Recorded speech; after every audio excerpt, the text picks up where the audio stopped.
আমরা কিছুক্ষণ আগেই জানতে পারছি যে উনি হসপিটালে ভর্তি হয়েছেন, তো সেটা জানার আগে দেখব।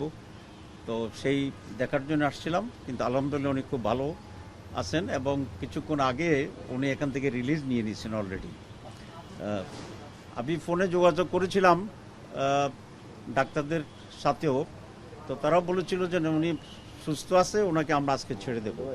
তো সেই জন্য দ্রুত আসলাম, কিন্তু তার আগেই উনি রিলিজ পাইছেন, বোধহয় ইমার্জেন্সি দিকে উনি চলে গেছেন। এই জন্য উনি ভালো আছেন, ডাক্তারদের ইনফরমেশন, এবং আমরা এটাই কামনা করি দেশের জন্য, জাতির জন্য। ওনার মতো একজন অত্যন্ত ভদ্র, বিজ্ঞ, অভিজ্ঞ দেশপ্রেমিক রাজনীতিবিদ এই দেশের জন্য এই অবস্থাতে খুবই জরুরি। ওনার সুস্থ থাকাও আমরা মনে করি জাতির জন্য জরুরি।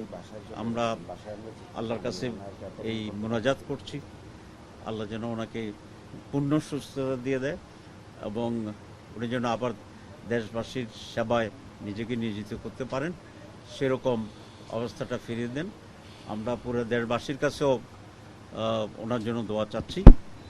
আর আপনারা জানেন যে আমিরে জামাত ডক্টর শফিকুর রহমান, উনি এখনও রেস্টে আছেন, তো উনিও রিকভার করছেন। উনি যদি একেবারে সুস্থ হয়তো উনিই আসতেন এখানে দেখার জন্য। তো আমরা এখন উনি বাসায় কেমন আছে খোঁজখবর নেব এবং ওনার সাথে যোগাযোগ করি, আমরা ওনাকে বাসায় দেখার জন্য আবার যাব।